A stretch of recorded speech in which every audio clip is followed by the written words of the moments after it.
दिल्ली में कथित रूप से शराब घोटाले का विमर्श पीछे चला गया है, उसकी जगह दूसरे मुद्दों ने ले ली है। आम आदमी पार्टी के विधायक आज पूरी रात विधानसभा में गुजारेंगे। उनकी मांग है कि उपराज्यपाल विनय कुमार सक्सेना की सीबीआई से जांच करवाएं।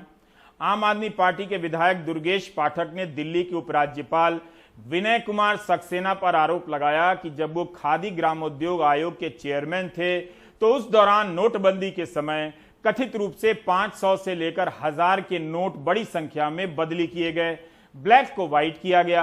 बीजेपी कहती है कि आम आदमी पार्टी सरकार ने एक्साइज के साथ साथ क्लासरूम घोटाला किया है। उपराज्यपाल ने मुख्यमंत्री की 47 फाइलें इसलिए लौटा दी क्योंकि मुख्यमंत्री के हस्ताक्षर नहीं थे। इन सबसे ध्यान हटाने के लिए आम आदमी पार्टी ऐसे बेमतलब के आरोप लगा रही है। एलजी साहब इस्तीफा दो, इस्तीफा दो, इस्तीफा दो। एलजी साहब इस्तीफा दो, इस्तीफा दो, इस्तीफा दो। दिल्ली विधानसभा में सदन के अंदर आम आदमी पार्टी विधायकों का धरना। आम आदमी पार्टी विधायकों ने सोमवार की रात विधानसभा में ही रुकने का फैसला किया है। मांग है कि दिल्ली के उपराज्यपाल विनय कुमार सक्सेना की सीबीआई जांच हो और वो इस्तीफा दें। आम आदमी पार्टी ने उपराज्यपाल विनय सक्सेना पर आरोप लगाया है कि जब वो खादी ग्राम उद्योग आयोग के अध्यक्ष थे तब नोटबंदी के दौरान उनके नीचे 500 1000 के नोट बड़े पैमाने पर बदले गए और काले धन को व्हाइट किया गया। खादी ग्रामोद्योग के अंदर काम करने वाले 2 कैशियर जो हेड कैशियर के रूप में काम करते थे, उन्होंने बाकायदा स्टेटमेंट दिया है। उन्होंने कहा कि उनको बुलाया जाता था ऑफिस में और कहा जाता था कि ये चेयरमैन साहब का पैसा है। चेयरमैन साहब मतलब विनय कुमार सक्सेना जी का पैसा है। आम आदमी पार्टी ने खादी ग्राम उद्योग के 2 कैशियरों संजीव कुमार और प्रदीप यादव के बयान के आधार पर ये आरोप लगाया है। इन दोनों ने सीबीआई समेत सभी जांच एजेंसियों को दिए अपने लिखित बयान में दावा किया है कि उन पर ये काम कराने के लिए दबाव बनाया गया। उन्हें अफसरों ने कहा कि ये सब चेयरमैन साहब का है, इसलिए चिंता की कोई बात नहीं है। नोटबंदी के समय नवंबर 2016 में विनय कुमार सक्सेना खादी ग्राम उद्योग आयोग के अध्यक्ष थे। खबर लिखे जाने तक उपराज्यपाल का पक्ष सामने नहीं आया है, लेकिन बीजेपी कह रही है कि आम आदमी पार्टी पर एक्साइज और क्लासरूम घोटाले के आरोप लगे हैं, जिनसे ध्यान भटकाने के लिए वो ऐसे आरोप लगा रहे हैं।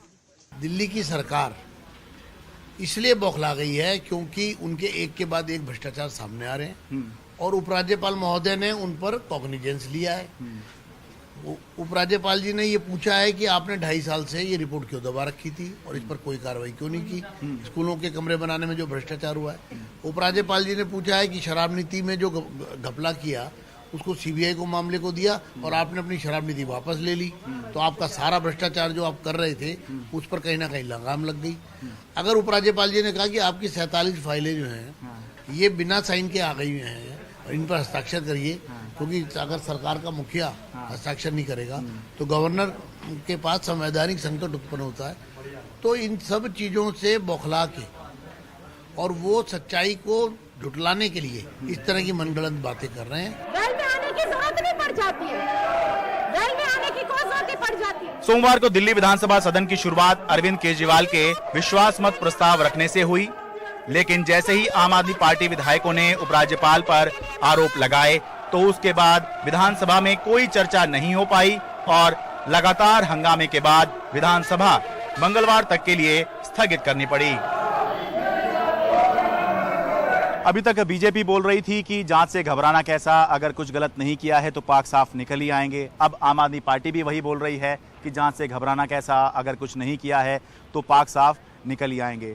बीजेपी और आम आदमी पार्टी की लाइनें अब मिलती दिखाई दे रही हैं, लेकिन तलवारें दोनों में खिंची हुई हैं। कुल मिलाकर दिल्ली के अंदर एक बड़ी राजनीतिक लड़ाई जारी है। दिल्ली से अपने कैमरा सहयोगी मोहम्मद मुरसलीन और राकेश सिंह के साथ मैं शरद शर्मा, एनडीटीवी इंडिया।